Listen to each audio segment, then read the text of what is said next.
Parte de la entrevista con Leonardo Carvajal, doctor en Ciencias de la Educación, analizando un poco el escenario de los maestros en nuestro país, en especial en este efeméride 15 de enero, Día del Maestro, y hay otros temas también por allí de actualidad relacionados al tema educativo que vamos a estar tocando, pero antes de ir a la pausa hablábamos de esa proporción de docentes que existen activos en este momento con respecto a la población, a la proporción de la población. Se necesitan más docentes, porque hablaba precisamente de esa comparación de las vacantes y del rol tan vital que tiene el educador en cualquier sociedad, no solamente en la venezolana. Te voy a decir algo. Yo trabajo desde hace 26 años en la Escuela de Educación de la UCAP y también en el doctorado, lo he dirigido y tal. Hace unos años había unos 2.000 y tantos estudiantes. En la actualidad hay 120. O sea, 20 veces menos. Creo que multiplicar 120 por 20 da 2.400, que era lo que había, por ejemplo, en el año 2010 o por allí. O sea, esa caída, claro, la Universidad Católica se paga,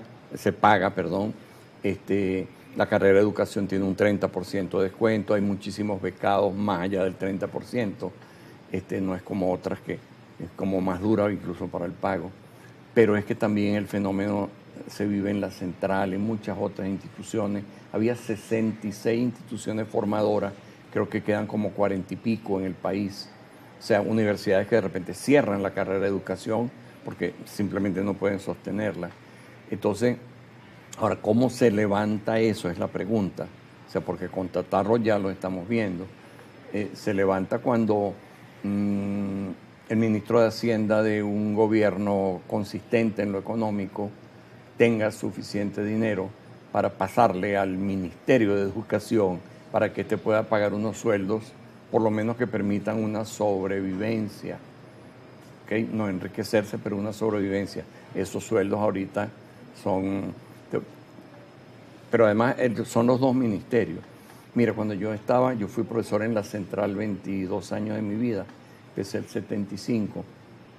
Cuando yo tenía 6 años allí, yo estaba en el segundo nivel del escalafón académico, el segundo. Mi sueldo en dólares era $2.200 al mes.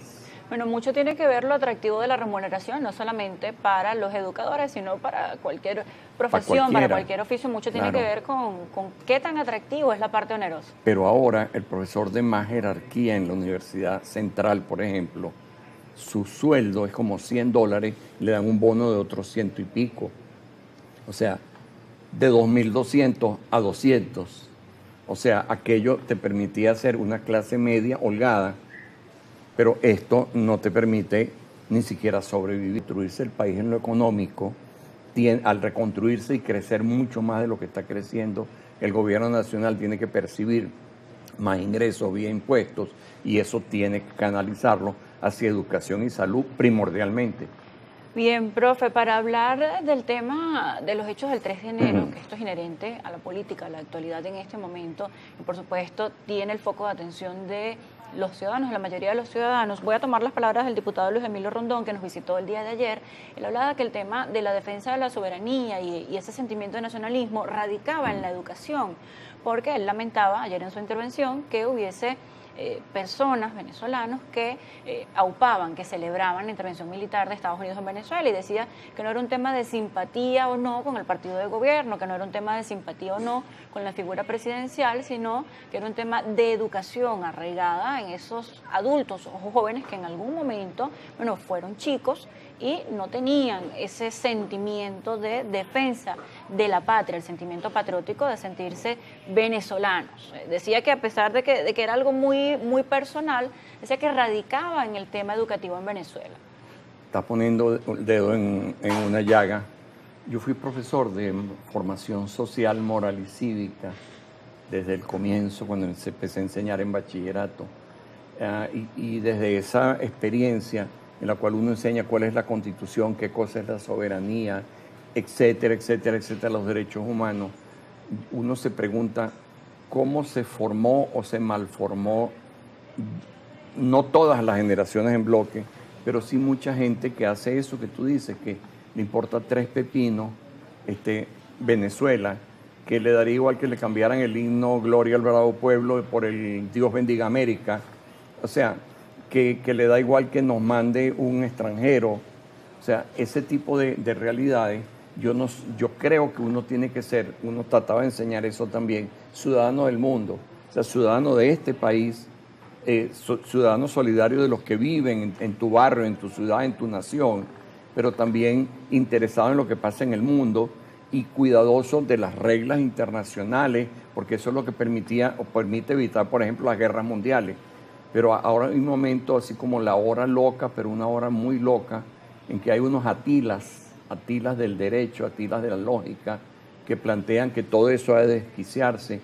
Un presidente de la principal potencia militar que te plantea que por encima de las reglas del derecho internacional está su moral y su mente. O sea, yo me recordé aquel monarca absolutista francés Luis XIV que dijo, l'état c'est moi, el Estado soy yo. Bueno, el señor Trump acaba de decir algo más bárbaro, porque no es el Estado francés el cual el monarca hacía lo que quería, es las reglas de juego del mundo, la que un señor dice, por encima de eso está mi mente, o sea, lo que a mí se me ocurre en la noche y digo al día siguiente, o sea, eso es una barbaridad. Pero eso está ocurriendo no solo a los chicos venezolanos, o sea, que están todos confundidos, sino a muchísima gente, porque por algo ese tipo de personaje toma el poder.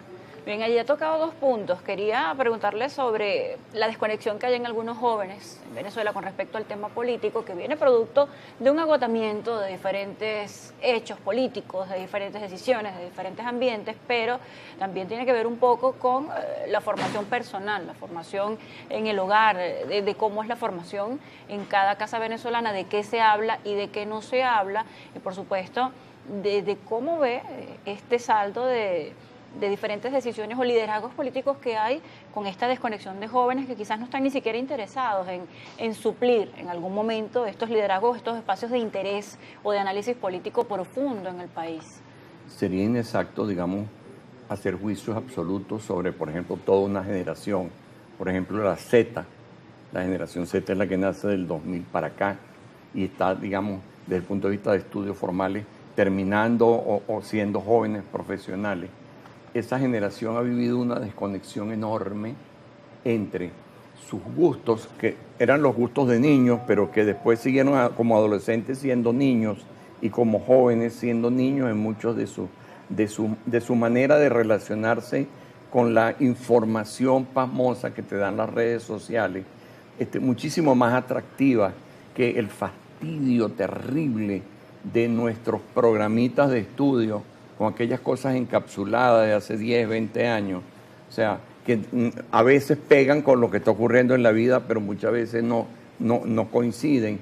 Y entonces el muchacho lo que va es día a día pendiente de un presente, de unas situaciones que le llaman la atención, de unas relaciones con sus coetáneos, muchacho de 14 con muchacho de 14, pero muchacho de 14 con mamá o papá de 50 y 40 y tantos, no. O sea, porque entre otras cosas, ciertos espacios que habían naturales en los hogares, de conversación, en la de noche, interacción, que ahora es qué fastidio, qué aburrimiento o qué pereza. Cada quien se va a su cuarto, a su espacio, y los muchachos con su perolito, permítame usar esa expresión, su perolito mágico que les permite todo, pero que les permite conectarse por horas y horas y horas, con juegos, con fotos, con distracciones, con música. Eso es chévere. Pero si tú usas 8 o 10 horas, como lo están usando muchos jóvenes en eso, y cero en formarte, cero en interrelacionarte, por ejemplo, con un programa de opinión, o sea, ni de broma, eso antes sí ocurría porque la reina de la casa era la televisión. Y entonces Osvaldo Capriles del ININCO, de la UCB, hizo una investigación a mediados de los 90 mostrando cuántas horas diarias de televisión veía un niño entre 5 y 15 años en Venezuela. 4. Entonces, 4 horas de televisión. ¿Cuándo? De 5 de la tarde a 9 de la noche. ¿Con quiénes o al lado de quiénes? Con los viejos, con los adultos, con el abuelo o la abuela que estaba eventualmente en la casa, con el padre, la madre, con algún hermano mayor. Entonces, veían, había programas realmente comunes para todos, había programas para los viejos, por ejemplo, programas para los viejos eran los programas digamos de noticias, ¿no? Pero los viejos los veían con devoción, pero los chamos pululaban por allí y de vez en cuando se metían en el asunto, les llamaba algo la atención, la persona mayor les explicaba. Eso no existe ni aquí, ni en Francia, ni en Uruguay, desde hace 10, 12, 15 años. Son pocos hogares los que conservan esto. Digamos que no es mala la globalización, no son malas las alternativas de distracción y entretenimiento, porque es una industria maravillosa. Nosotros, bien como lo decía, al adulto también que todavía continúa conservando una parte de niño, le entretiene, pero importante esa parte de la conversación, de la reflexión, de los valores y de enseñar el pensamiento crítico desde el hogar, porque es lo que ayuda realmente a que el adulto luego tenga discernimiento y pueda tomar decisiones colectivas de interés para un país, como bien lo dice. Profe, nos estamos quedando sin tiempo y debemos ir concluyendo la entrevista. Ahora quiero preguntarle, habla de que este fenómeno no solamente ocurre en Venezuela y también habla de esta preocupación, describe como barbarie la actuación del presidente estadounidense Donald Trump con respecto a esos deseos de apoderarse de diferentes espacios de interés, de recursos en el mundo. Ahora le consulto de manera global, no solamente en Venezuela. Ahora, ¿qué rol tienen las instituciones educativas de formar a estas generaciones para que en algún momento, pues, este pensamiento de barbarie tenga coto? Porque muchos de nuestros invitados en estos días señalaban de que esto no finalizaría al término del periodo de Donald Trump, sino que se trata de nuevamente una corriente de pensamiento que pudiera estar tomando fuerza. ¿Qué rol juega la educación, no solamente en Latinoamérica, sino en el mundo, para hacer frente a este tipo de fuerzas? Mira, no vamos a poder enseñar igual que hace 30 o 40 años, pero el pensamiento, digamos, el conocimiento político básico de los bachilleres de Venezuela, de Francia o de Uruguay, en los años 60, 70, 80, era muy superior al que se tiene ahora. Entonces, en parte porque los programas de estudio han borrado contenidos, en parte porque muchísimas cosas de los estudios, por ejemplo en Venezuela, se han perdido, digamos, a cambio de información o de juegos de las redes sociales. Y la información es de lo que le gusta al muchacho. Y entonces un muchacho de 14 años no le interesa el pleito entre el poder legislativo y el poder ejecutivo a propósito de tal, y ahí él borra.